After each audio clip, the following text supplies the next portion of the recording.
कितनी वैकेंसी? 35 आई थी पहले।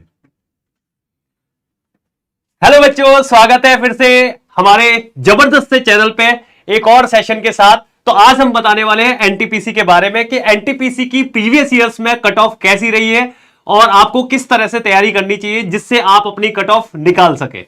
बिल्कुल सर, तो ये बहुत जरूरी रहता है कि हम जिस एग्जाम की प्रिपरेशन करते हैं उस एग्जाम के बारे में हमें सारी चीजें पता होनी चाहिए कि कौन कौन से सब्जेक्ट आते हैं, लास्ट टाइम कितनी कट ऑफ गई थी, कितनी हमें मेहनत करनी पड़ेगी अगर इस बार हमें क्वालिफाई एग्जाम करना है। तो बहुत ही अच्छा एक इवेंट डिटेल में हम आपके लिए लेकर आए हैं। सबसे इंपॉर्टेंट बात है, हम बात करेंगे लेवल्स की कि लेवल्स क्या होते हैं, 2, 3, 4 एंड 5।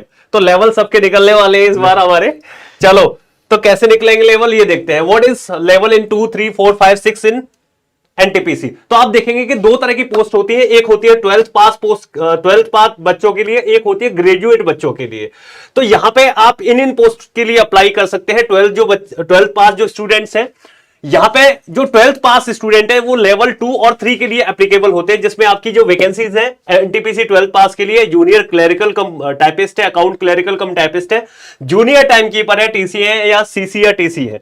और अगर मैं बात करूं ग्रेजुएट जो बच्चे हैं जो कि ग्रेजुएट हो चुके हैं, उनके लिए जो लेवल्स हैं 4, 5 एंड 6 है, ये आपके एप्लीकेबल है। ट्रैफिक असिस्टेंट है, गुड्स गार्ड है, स्टेशन मास्टर है, सीनियर क्लर्क कम टाइपिस्ट है, सीनियर कॉमर्शियल कम टिकट क्लर्क है, उसके अलावा सीनियर टाइम कीपर है, जूनियर अकाउंटेंट असिस्टेंट कम टाइपिस्ट है और कॉमर्शियल अप्रेंटिस है। इन बच्चों के लिए मैंने ये भी लिख रखा है कि कौन से एग्जाम के लिए टाइपिंग की जरूरत होगी और कौन से के लिए टाइपिंग की जरूरत नहीं होगी। तो आप यहां पे देख सकते हैं कुछ एग्जाम्स में टाइपिंग चाहिए, कुछ में नहीं चाहिए।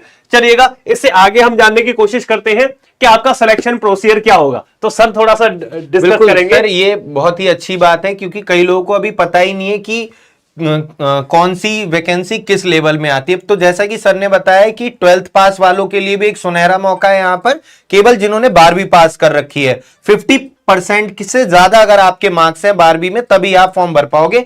और जिन्होंने ग्रेजुएशन कर रखी है उनको डबल मौका है। अगर जिन्होंने ग्रेजुएशन कर रखी है, जाहिर सी बात है 12th भी कर रखी होगी, अगर उनका एज क्राइटेरिया, इसमें सर एक चीज और इन्हें बता देते हैं जो बहुत काम की है, एज क्राइटेरिया भी आपको पता होना चाहिए। तो जो 12th लेवल पर, अंडर ग्रेजुएट लेवल पर जो वैकेंसी है ये सारी लेवल 2 और लेवल 3 की, इनकी अगर हम बात करते हैं तो एज क्राइटेरिया जो लास्ट टाइम एनटीपीसी की लगभग 35,000 वैकेंसी आई थी अंडर ग्रेजुएट और ग्रेजुएट लेवल की, उसके अनुसार थी 18 से 30 साल। ये थी एज क्राइटेरिया किसकी, 12th वालों का। लेकिन चूंकि अब जो है काफी लंबे समय बाद वैकेंसी आनी और कोविड भी हो गया था बीच में, तो अब ये एज क्राइटेरिया बहुत बढ़ गया है, 18 से 33 साल हो गया है। तो जो लोग ये सोचते थे काफी लंबी समय से वैकेंसी नहीं आई, हमें मौका ही नहीं मिला, तो हम फॉर्म नहीं भर पाएंगे, क्योंकि एक ड्रीम जॉब होती है रेलवे की लोगों की। तो मैं सर ये भी देख पा रहा हूं कि जो भी वैकेंसी रेलवे के अंदर आ रही है उसमें ये 3 साल एड ऑन होके ही आ रही है। बिल्कुल, और ये जनरल वालों के लिए है। SC OBC SC ST 5 साल और जोड़ लो और OBC 3 साल और जोड़ लो इसमें। वही हम ग्रेजुएट लेवल की जो जितनी ये पोस्ट है, लेवल 4, लेवल 5, लेवल 6 है ना, ये सब ग्रेजुएशन लेवल की पोस्ट है। इनके लिए 18 से 36 साल एज क्राइटेरिया हो गया है अब, क्योंकि पहले था 18 से 33, अब ये 36 हो गया है जनरल वालों के लिए। बिल्कुल। और SC ST के लिए 41, 18 से 41 और OBC 18 से 39। तो ये बहुत ही अच्छी अपॉर्चुनिटी, वैसे अपॉर्चुनिटी बहुत अच्छी है, बट काफी सर ये एक, क्योंकि कई सारी जो वैकेंसी है उसमें एज क्राइटेरिया वही 18 से, किसी में 28 रहता है, किसी में 18 से 30 रहता है, किसी में 18 से 25, किसी में 18 से 22, तो लोगों की एज निकल जाती है। तो कई लोग लगातार मेरे से भी मतलब पूछते रहते हैं कि ऐसा वैकेंसी बताओ जो हमारी एज एलिजिबल, हम एलिजिबल हो जाए, इतनी एज हमारी हो गई, तो उनके लिए बड़ा अच्छा मौका है यहाँ पर। जी सर। तो मेरे भाई यहां पर आप सभी को मैं बता दूं कि 10,884 टेंटेटिव वैकेंसीज के लिए नोटिस जारी रेलवे कर चुका है। आप देखेंगे यहां पर अंडर ग्रेजुएट लेवल की 3,404 और ग्रेजुएशन लेवल की 7,479 वैकेंसी, टोटल 10,884 पदों पर वैकेंसी अभी तक इस ऑफिशियल नोटिस के अकॉर्डिंग आने वाली है एनटीपीसी की कुछ ही।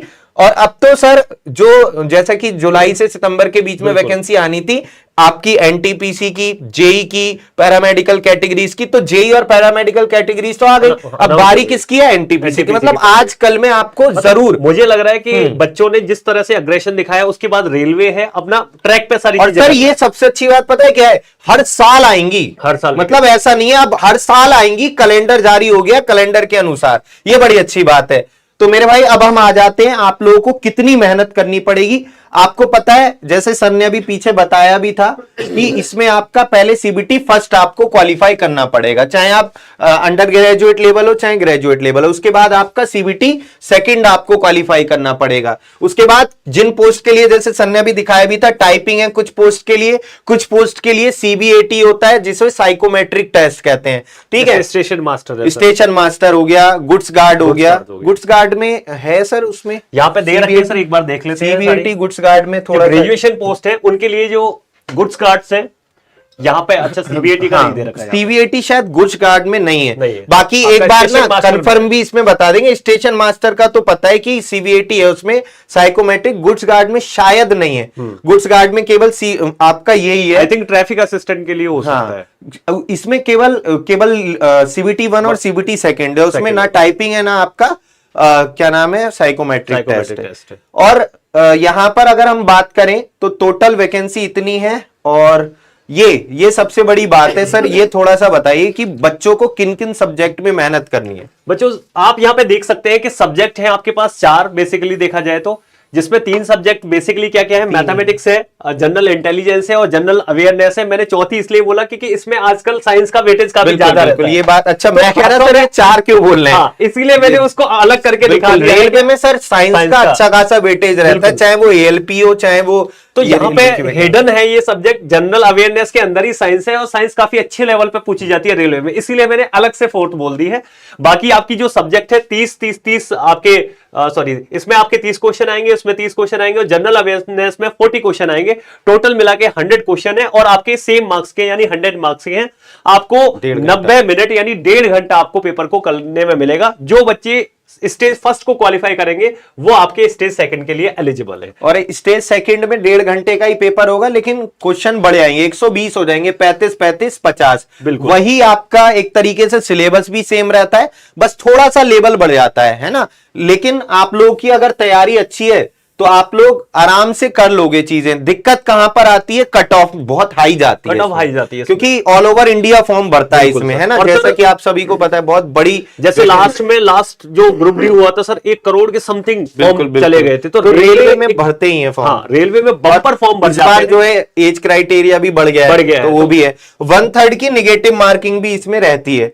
अब यहां पर मेन मुद्दा है कि सर कितनी मेहनत करनी पड़ेगी अगर आपको लेवल फर्स्ट क्वालिफाई करना है, तो मतलब स्टेज फर्स्ट क्वालिफाई करना है, तो इसमें जो कट ऑफ जाती है, तो सर कट ऑफ मैं देखता हूं कि जोन वाइज कट ऑफ निकलती है। सर जोन वाइज भी जाती है और लेवल वाइज अलग अलग हर लेवल की जाती है। बिल्कुल, तो एक अंदाजा हम यहां पर देख लेंगे कि कौन से लेवल की। जैसे हम बात करें अजमेर की, और अजमेर एक ऐसा रीजन है जिसकी कट ऑफ बहुत ही ज्यादा जाने के चांसेस हर बार होते हैं। जिसमें आप अगर बात करें लेवल्स की, तो लेवल 2 और 3 की जो पोस्ट है, जो कि 12th पास वाली पोस्ट है, उनके लिए जनरल की जो कट ऑफ गई है आपके टोटल 100 मार्क्स में से देख लीजिएगा 73 और 80 मार्क्स गई है जनरल कैंडिडेट के लिए। तो आप समझ लीजिएगा कि मुझे लगता है सर 100 में से 100 क्वेश्चन लगभग बच्चे ने अटेम्प्ट किए होंगे, उसमें से कट पिट के ये मार्क्स। और ये आफ्टर नॉर्मलाइजेशन भी है, ये भी हम आपको बता देते हैं, ये आफ्टर नॉर्मलाइजेशन भी है। लेकिन नॉर्मलाइजेशन अब इतना ज्यादा भी बढ़ता नहीं है ना, कि आप सोचो कि 50 के 80 हो गए होंगे, ऐसा भी नहीं है। ऐसा हो सकता है कि 75 के 80 हो गए, है ना वो। और ये ग्रेजुएशन लेवल के लिए, तो भैया अगर आप ग्रेजुएशन लेवल वाली भी पोस्ट की जॉब चाहते हो तो इसके लिए आपको देख सकते हो और ज्यादा मेहनत करनी पड़ेगी। 74 और 83 बहुत ही जबरदस्त कट ऑफ देखने को मिल रही है आपको। अब यहां पर अगर देखें इलाहाबाद की, तो यहां पर भी बहुत ज्यादा कंपटीशन रहता है।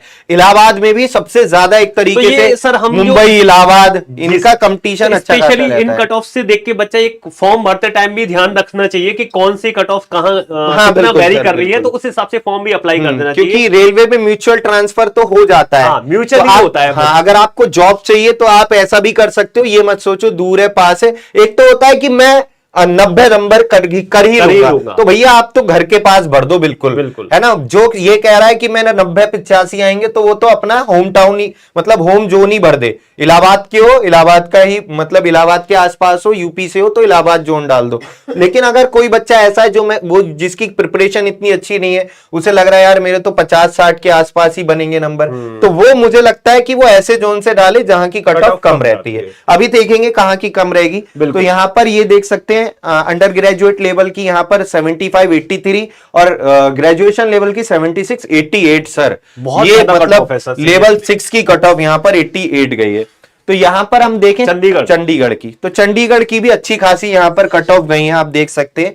यहां पर रांची की बात करें तो जनरल की आपकी रांची की यहां पर अच्छी खासी कट ऑफ यहाँ पे अगर कट ऑफ देखा जाए तो कट ऑफ काफी ज्यादा है। बिल्कुल सर, देखिए ये तो रेलवे में है ही सर, क्योंकि फॉर्म इतना ज्यादा बढ़ता है फॉर्म, और अब तो वैकेंसी कम है। हाँ, पिछली बार 35,000 वैकेंसी पर इतनी कट ऑफ गई थी, और एज क्राइटेरिया भी कम था। तो ऐसा नहीं है कि पता चला 100 में 100 चली जाएगी, इसके आसपास ही रहेगी। ठीक है, तो इतना भी घबराने की जरूरत नहीं है, मेहनत करनी है बस। कैसे मेहनत होगी अभी हम बताएंगे आपको।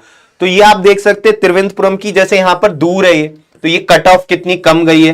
कंपैरिजन अगर देखें तो यहां पर तो बहुत कम गई है। वही बात मैं कह रहा था, 50-60 वाले बच्चों के लिए देख सकते हैं कितनी कम कट ऑफ गई है यहां पर।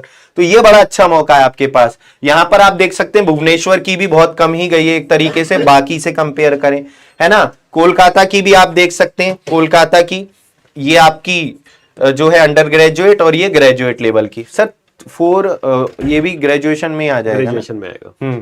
ये देख सकते हैं जम्मू की भी इतनी ज्यादा नहीं गई है। तो जम्मू की जैसे यूपी के आसपास, दिल्ली के आसपास जम्मू से फिल कर सकते हैं, क्योंकि पास ही नॉर्थ वाले लोग कर सकते हैं फिल। तो ये आपकी भैया मुंबई की भी कट ऑफ अच्छी खासी जाती है, लेकिन इलाहाबाद से तो ये कम है, आप देख सकते हैं। बाकी SC ST की भी आप देख सकते हैं कट ऑफ यहाँ पर। पटना की भी बहुत ही अच्छी खासी, यूपी बिहार साइड में तो कट ऑफ क्योंकि ज्यादातर लोग जो है ड्रीम जॉब होता है बच्चों का। और दूसरी चीज सर, यूपी बिहार के साइड में लोग सोचते हैं गवर्नमेंट जॉब लग जाए कैसे भी, तो इसलिए यहाँ पर ज्यादा कंपटीशन रहता है। SSC GD भी चाहे आप देख लीजिए। बिल्कुल सर। तो ये सब कट ऑफ है भाई, सिकंदराबाद, सिलीगुड़ी, चेन्नई और मुजफ्फरपुर, बिलासपुर। तो ये आपकी कट ऑफ है। जो आपका 19 में वैकेंसी आई थी, रिजल्ट इनका थोड़ा सा डिले आया था, तो ये आपकी कट ऑफ है। अब मेन मुद्दा ये आता है कि अब आपको तैयारी कैसे करनी है। मेन मुद्दा यह है कि कैसे आपको आपकी रेलवे की ये ड्रीम जॉब्स मिलेंगी। आपने RPF का भी फॉर्म भरा होगा, आपने ALP का भी भरा होगा, टेक्नीशियन का भी भरा होगा, ग्रुप D का भी भरोगे, NTPC का भी भरोगे, JEE का भरा होगा आपने फॉर्म। तो भैया यहां पर सर बताएं थोड़ा सा किस तरीके से। तो आप लोग डेली की डेली देखो सर, ज्यादातर बच्चे ऐसे होते हैं कि सर हमें पहले चाहिए कि फ्री में कंटेंट मिल जाए, दमदार कंटेंट मिल जाए। बिल्कुल। तो फ्री में और दमदार कंटेंट कैसे ले सकते हैं, जो कि बिल्कुल एग्जाम ओरिएंटेड है, अच्छे से हमारी क्लासेस को देख के। और इसके लिए स्पेशली मैं बता देता हूं, स्पेशली आप लोगों के लिए हमारा नया चैनल आया है, बिल्कुल रेलवे एग्जाम्स वाला। रेलवे एग्जाम्स वाला जो स्पेशली आप लोगों के रेलवे वाले बच्चों के लिए हमारा न्यू चैनल लॉन्च हुआ है अभी कुछ टाइम पहले, जिसमें आप लोगों के लिए हमने एक उपहार दिया है। क्या उपहार दिया है कि आपको फ्री में क्लासेस दे रहे हैं। मतलब ऐसा मुझे नहीं लगता इतना अच्छे से कोई भी क्लासेस आपको दे रहा होगा जैसा पेड बैच में आपको मिलती है क्लासेस। जैसे बहुत ही बढ़िया तरीके से हर चीज सिस्टमैटिक और सीक्वेंस वाइज, टॉपिक वाइज सारी चीजें चल रही है। तो मतलब आप देख सकते हैं सुबह 7 बजे करंट अफेयर्स की क्लास मयूर सर की, 8 बजे साइंस की बहुत बेहतरीन क्लास प्रेम सर की, 9 बजे GK GS की मेरी क्लास, सॉरी नितिन सर की, नितिन मतलब GK GS जो पढ़ा रहे हैं सर का भी नाम नितिन ही है, नितिन सर की, और 10 बजे मैथ्स की मेरी क्लास। भाई साहब आप एक बार क्लास लेके देखिए, आप खुद कहोगे कि यार ये तो बिल्कुल एप्लीकेशन वाला कंटेंट मिल रहा है हमें। बिल्कुल, मतलब इतने अच्छे से क्लासेस बैच ही हमने इस वे में लॉन्च किया है कि बच्चों का सिलेक्शन हो। 11 बजे रीजनिंग की क्लास, और इसमें क्लासेस के साथ साथ आपको PDF भी मिलेगी। जैसे आपको साइंस की क्लास की PDF साइंस के प्रेम सर नाम से, साइंस बाई प्रेम सर नाम से आपका टेलीग्राम चैनल है। मेरी मैथ्स की मैथ्स बाई नितिन सागर नाम से टेलीग्राम चैनल है।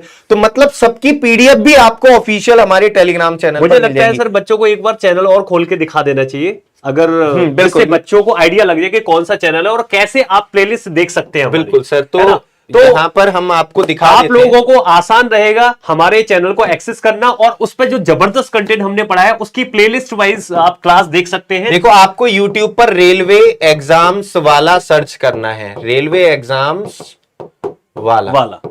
ठीक है, रेलवे एग्जाम्स वाला आप सर्च करेंगे, जैसे ही तो आप ये आ सर्च गया। करेंगे तो आपको देखिए ये चैनल, सबसे पहले तो इसको सब्सक्राइब कर लेना, इस पे क्लिक करके ऑल नोटिफिकेशन ऑन कर लेना। बिल्कुल। ठीक, रेलवे वाले बच्चों के लिए है ये स्पेशली। 12,000 सब्सक्राइबर हो चुके हैं, बहुत बच्चे प्यार कर रहे हैं हमें, है ना, बहुत मतलब अच्छे से सपोर्ट कर रहे हैं। दोस्तों मेन मुद्दा है क्लासेस। तो ये देखिए प्लेलिस्ट, तो प्लेलिस्ट में जैसे आप यहां पर देखेंगे मेरे भाई, ये यहां पर जैसे बिल्कुल स्टार्टिंग से मैं अपना ही साइंस की आप देख सकते हैं, तो science for railway exams 14 class sir ने लिए, टॉपिक वाइज ही है सर। देखो सर हम दिखा भी देते हैं साथ में, देखो हर एक क्लास है बिल्कुल टॉपिक वाइज है। आप यहां से देखेंगे, यहां से क्लासेस शुरू हुई है और यहां से हमने फिजिक्स से शुरू किया है। तो एसिड, हर एक टॉपिक वाइज, सबसे पहले हमने एसिड बेस एंड सॉल्ट से शुरू किया है, फिर रिफ्लेक्शन एंड रिफ्रैक्शन, जिससे ज्यादा क्वेश्चन आते हैं वो टॉपिक पहले कराए हैं। हर एक चीज आप अच्छे से देख सकते हैं। इलेक्ट्रिसिटी कल है, सर पढ़ाएंगे बल और गति के नियम, है ना। तो ये तो कल जुड़िएगा आप लोग, सर की क्लास होती है 8 बजे, है ना, अभी टाइम टेबल भी बताया था। अब मैं अपनी बात करूं तो आप यहां पर एक बार प्लेलिस्ट में जाके क्लासेस को देखिए आप जाकर। ठीक, जैसे यहां पर आप देखेंगे तो मेरे भाई इंट्रोडक्शन क्लास है, फिर इसके बाद number system, number system, number system, number system.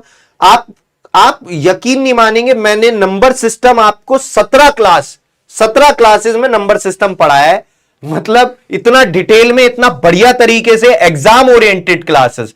और कल से मैं अलजेब्रा स्टार्ट कर रहा हूं, बीजगणित, एडवांस मैथ पहले मैं स्टार्ट कर रहा हूं। काफी सारे बच्चे बोल रहे थे कि सर जो है अर्थमेटिक तो हमने पढ़ ही ली है, क्योंकि अर्थमेटिक हम पढ़ लेते हैं लेकिन एडवांस नहीं पढ़ पाते हैं, तो एडवांस मैथ तो ज्यादातर देखा जाए सर रेलवेज के एग्जाम में मैथ्स है, रीजनिंग है और साइंस बहुत ही बढ़िया बिल्कुल सर रहता है। तो आप लोगों के लिए आसानी रहेगी। एक बार टाइम टेबल आप टाइम दोबारा टेबल से देख वापस से सकते हैं, मैं लेकिन ये जो क्लासेस हैं वो रेलवे एग्जाम्स वाला पर चलेंगी, रेलवे एग्जाम्स वाला पे चलेंगी, और ये आपका टाइम टेबल है जिसको आप फॉलो कर सकते हैं। तो मुझे लगता है सर डिटेल इंफॉर्मेशन दे दी काफी है। अच्छे से हमने इन्हें बता दिया। बाकी आप लोगों का अभी भी कोई डाउट हो तो आप कमेंट्स कर देना, आपके कमेंट्स का हम खुद से रिप्लाई कर देंगे, जो भी आपका डाउट होगा। ठीक है, तो आपका जो भी डाउट है आप इस वीडियो के अंत में कमेंट्स कर दीजिएगा एंड होने के बाद में, और जानकारी अपने दोस्तों के पास भी पहुंचा दीजिएगा। और क्लासेस में अभी से, क्योंकि कट ऑफ अच्छी खासी जाती है, आप अभी से प्रिपरेशन करेंगे तब जाके कुछ हो पाएगा। क्योंकि मुझे लगता है कि आपका जो एग्जाम है 6 से 7 महीने में आपका एग्जाम हो जाएगा, नोटिफिकेशन मतलब बहुत जल्दी जारी इसका होने वाला है। ठीक है, तो अब तैयारी करते रहो भैया बढ़िया से, रेलवे में अगर चाहते हो सिलेक्शन लेना। Thank you so much, bye bye, take care, जय हिंद, जय Bharat. Thank you so much.